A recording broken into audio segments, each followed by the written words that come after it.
O excelente trabalho do teólogo alemão Ernest von Dobschütz, publicado em 1899, mostra que havia algumas cópias deste documento circulando já na Idade Média, o que demonstram ser seriamente um pseudepígrafo medieval.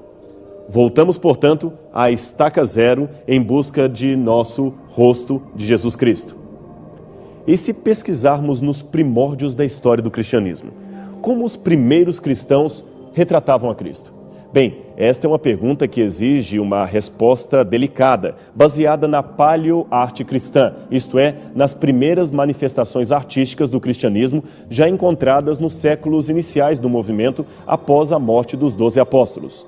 Mas aqui, novamente, nos esbarramos numa pequena dificuldade. É que os primeiros cristãos herdaram dos judeus uma grande hesitação em fazer representações materiais de realidades transcendentes. Eles temiam pecar contra o mandamento que diz: não farás para ti imagem de escultura, nem as adorarás. É verdade que no Templo de Jerusalém havia uma riqueza de elementos estéticos e conteúdo artístico. No templo também foram utilizados os melhores e mais preciosos materiais disponíveis na época: madeiras, tecidos, metais nobres. Havia também belíssimas representações de elementos da natureza, tais como flores, frutos e animais esculpidos ou entalhados. O primeiro livro de Reis menciona entre os elementos decorativos do templo flores abertas, palmeiras, romãs, lírios, bois e até mesmo querumbis de ouro, que ficariam sobre a Arca da Aliança.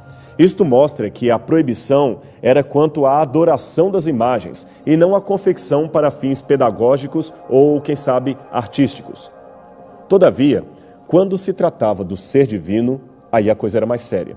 Eram vedadas todas e quaisquer representações materiais e, como Jesus era considerado Deus para os cristãos primitivos, estas proibições foram também observadas de modo particularmente rigoroso pela igreja primitiva, que se caracterizava, nesse caso, como um culto simples e uma liturgia despojada quase inteiramente e também isenta de símbolos materiais. O culto e a genialidade artística dos cristãos eram, em suma, extremamente simples.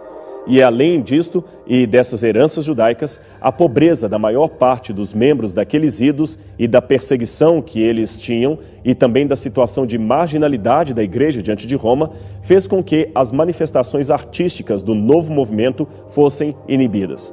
Todavia, apesar das restrições, faziam parte das convicções dos conversos alguns elementos que, no devido tempo, iriam frutificar em ricas e variadas expressões artísticas.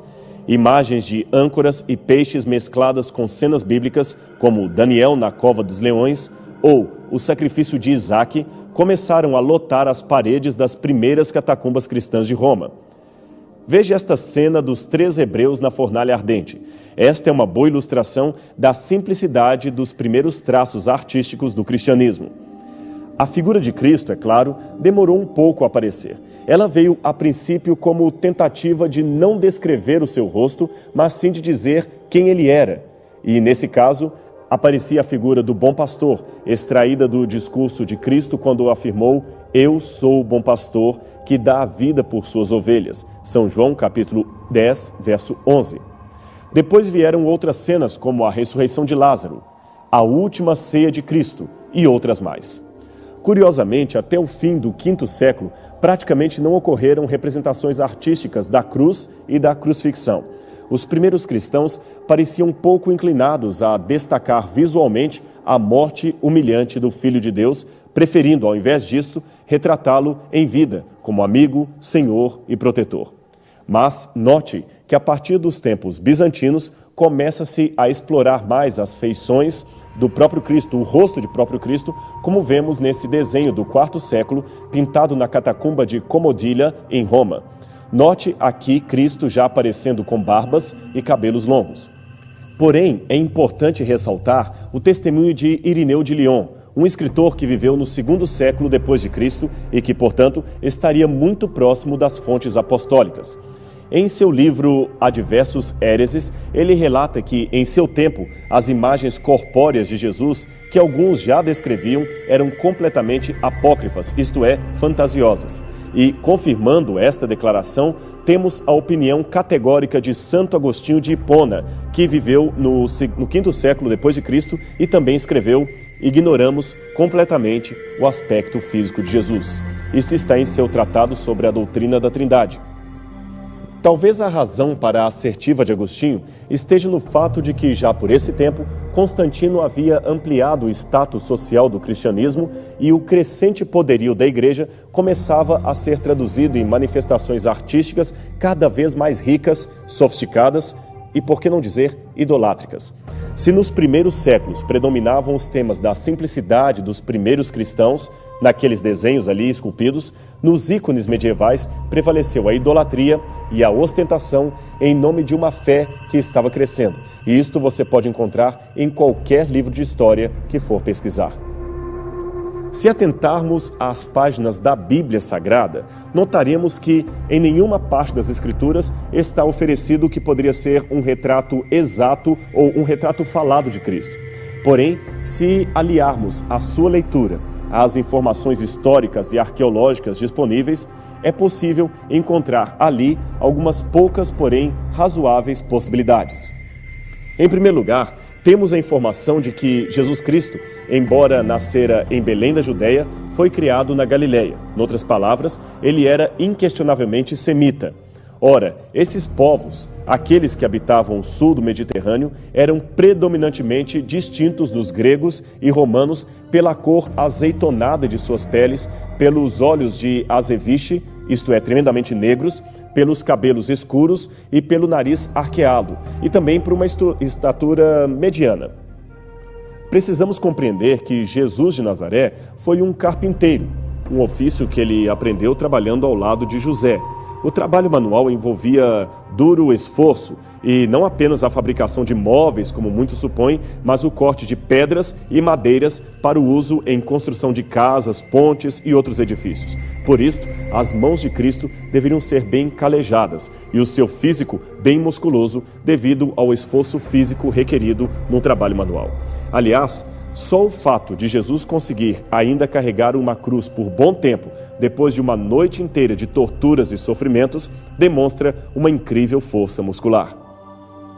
Embora Jesus gozasse de boa saúde, cuidasse rigorosamente de sua alimentação, conforme as prescrições do livro de Levítico, afinal ele era o Messias e tinha que dar o exemplo, naquele tempo a expectativa média de vida entre os homens pobres da classe trabalhadora estava na faixa dos 35 e 40 anos, devido aos rigores do trabalho pesado, às doenças e o calor do deserto.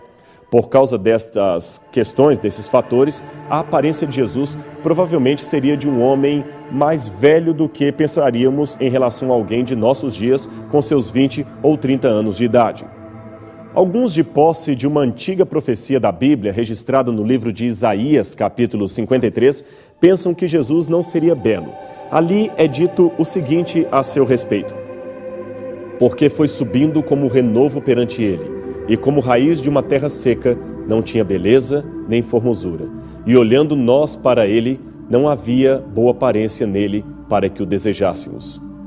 Contudo, é mais provável que esse texto se refira não ao seu aspecto normal, mas ao estado em que Cristo estava na cruz do Calvário e que, portanto, causaria repúdio a todo o que o contemplasse.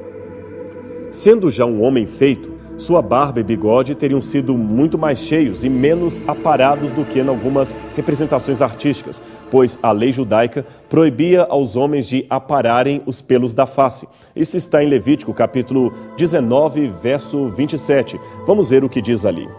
Não cortareis o cabelo, arredondando os cantos da vossa cabeça, nem danificareis as extremidades da tua barba. O motivo para tal proibição talvez esteja no fato de que alguns povos pagãos costumavam cortar a barba e oferecer aos ídolos, aos deuses, algo que o Deus de Israel preservou seu povo de praticar. Ademais, os egípcios também tinham o costume de cortar ou tosquear as suas costeletas, como pode ser visto nos sarcófagos das múmias e também nas representações das divindades nos monumentos egípcios. Mas os hebreus, para se separarem das nações vizinhas, ou talvez para colocar um fim a alguma superstição existente, eram proibidos de imitar essa prática. Até hoje, como você pode ver, eventualmente, ao presenciar judeus racídicos, percebendo que eles costumam não cortar as suas barbas e também os cabelos, ou pelo menos aqueles que cobrem as têmporas. Em termos de temperamento, Jesus deveria ser uma pessoa muito carismática, pois até as crianças, que não tinham na época as mesmas liberdades das crianças de hoje, se sentiam à vontade para correr até ele. O mesmo se pode dizer de mulheres, que não ousariam se dirigir a um homem comum em público. Algumas de suas parábolas têm um estilo até bastante próximo ao humor sapiencial daquela época, o que significa que, em alguns casos, os seus exemplos eram irônicos e puxavam até risos do auditório. A menção da imagem de um camelo passando pelo fundo de uma agulha realmente fez o auditório sorrir. Embora tal humor, é claro, não deva jamais ser confundido com anedota sem sentido, mas como elemento didático para deixar uma lição de moral com o grupo que o ouvia. Porém, se o momento exigisse, Jesus também poderia imediatamente se tornar enérgico, como no momento em que, munido de um chicote, expulsou os vendilhões do templo. Noutras situações, ele se tornava melancólico e chorava, como no caso da morte de seu amigo Lázaro. Talvez mais interessante do que a sua personalidade é que ele não temia demonstrar emoções. Jesus ria quando necessário, chorava se preciso fosse e admitia o medo que estava sentindo no Getsêmani. Ele não era falso em seus sentimentos. Ele vivia no mais exato grau a sua realidade humana. Todos esses elementos foram tirados das entrelinhas dos evangelhos. São poucos, é verdade, mas nos deixam uma lição muito importante. Talvez o motivo pelo qual Deus não foi tão claro em revelar detalhes da fisionomia de Cristo é para que ele seja hoje aquilo que deve ser, um Jesus de todos, com características de negros, brancos, pardos, amarelos. Que ele possa realmente espelhar o nórdico, mas também o australiano, o africano, que se revele no rosto do japonês e também do jamaicano, mas acima de tudo, que ele se revele em você. Afinal de contas, nós hoje somos convidados a ser o rosto de Cristo para uma humanidade carente. E este é de fato um privilégio que você não deveria jamais perder. Empreste o seu rosto a Cristo e revele, através das suas atitudes, o rosto de Cristo para a humanidade.